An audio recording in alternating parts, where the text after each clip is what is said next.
Welcome to Fantasy Alarm and Around the Horn. I'm Ray Flowers.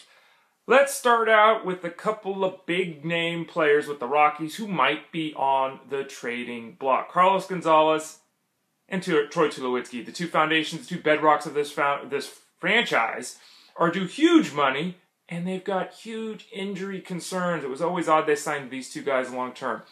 Let's start out with Tulowitzki, the more likely of the two to stay, in my opinion. Tulowitzki is due $114 million the next 6 years. Big number, folks. Big number. In addition, he's also due then $15 million or a $4 million buyout in that last year. So the bottom line is, guys due like $130 million in the next 7 years. Is anyone going to take that on given his injury issues? And let me read his games played the last few seasons. 42, 126, 91. He's a tremendous ball player. He's a fantastic fantasy option. But you can't trust a player who 2 times in the last 3 years hasn't even played 100 games. In 2014, he was spectacular. He was on his way to winning the MVP trophy. 91 games played. Troy Tulowitzki is getting paid too much money, given that fact. Now, he's a tremendous all-around ball player, maybe the best shortstop in baseball in terms of a fielder. He's obviously the best hitting shortstop when he's healthy. Great ballpark, lots to like there. Can't see him being moved, but apparently the Rockies are listening. His value in 2015, same as always. Top 5 player, top 10, top 15 if he's healthy. Can he stay healthy? You have to decide if you want to risk that first or second round draft pick on a guy who can't stay on the field. Now, the situation with Cargo is a little bit different. Same situation with the health issues. He's always hurt. He's always got some kind of an issue. 125, 135, 110, and 87 are his games played marks the last 4 years. A little bit better than Tulowitzki, but that's not saying much. Fact is, Cargo is 29 years old, and he's still a 2020 talent who can hit 300. We all know that. Fact of the matter. Now, his numbers are greatly enhanced by playing at Coors Field.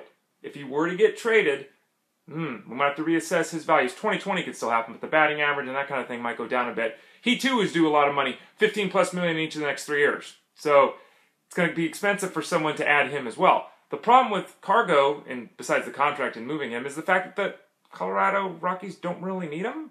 I mean, they've got Drew Stubbs, Charlie Blackmon, Corey Dickerson, and Michael Kadire, who they extended the $15.3 million qualifying offer to. They've got all 4 of those guys, and they've got Arenado at third and Morneau at first. Kadire has to play in the outfield, so they've got 4 outfielders that can play. They don't need Carlos Gonzalez. Again, really uncertain what, if anyone would trade for Cargo and playing anywhere near full value given his cost. Really interesting to see where he ends up. Let's hope he stays in Colorado because his value is certainly higher there. Let's go to the second base position. Howie Kendrick. Howie Kendrick is really good. No one likes Howie Kendrick. People call him out on draft day and they're like, Howie Kendrick. And all he does is hit. He's a 290-plus career hitter. A guy who's stolen 14 bases in 4 of the last 5 seasons. He is just good. Just good. Now, it sounds like the Angels might trade Kendrick. Why? They've got Grant Green, who played tremendously in limited work, and they've also got Gordon Beckham around, who they added from the White Sox. So they have 2 options at second base. They don't necessarily need to hold on to Kendrick. They've got some holes they need to fill. Okay. Last 6 years, though, this is a Howie Kendrick season. 288, 11 homers, 66 RBIs, 69 runs scored, 12 steals. Again, nothing in that is outstanding, but that across-the-board production I will take as my starting second baseman in fantasy. Doesn't matter where Kendrick plays, the numbers should be the same as long as he's playing every day. Now, another second baseman who was a massive disappointment last year was Dustin Pedroia.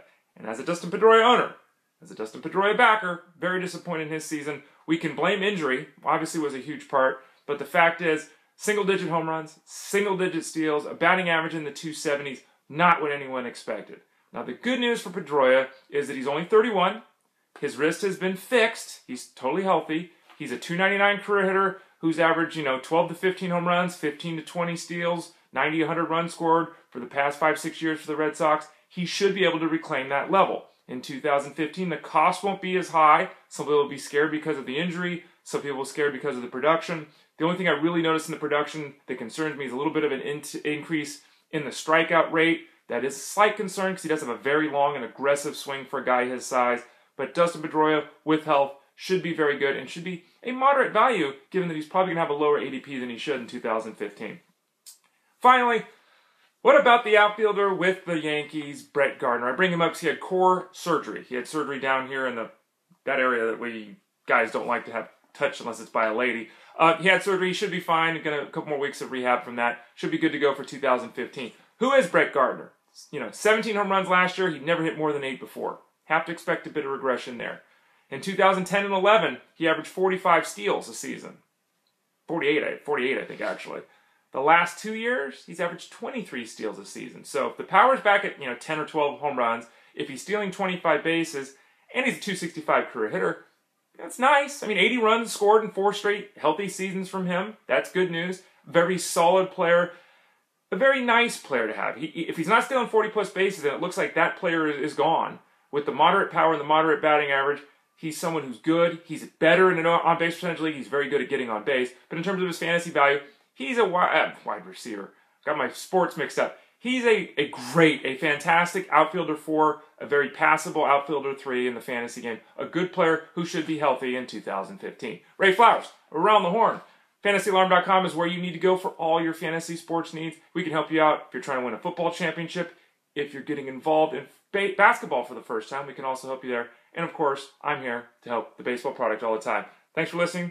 Talk to all again soon.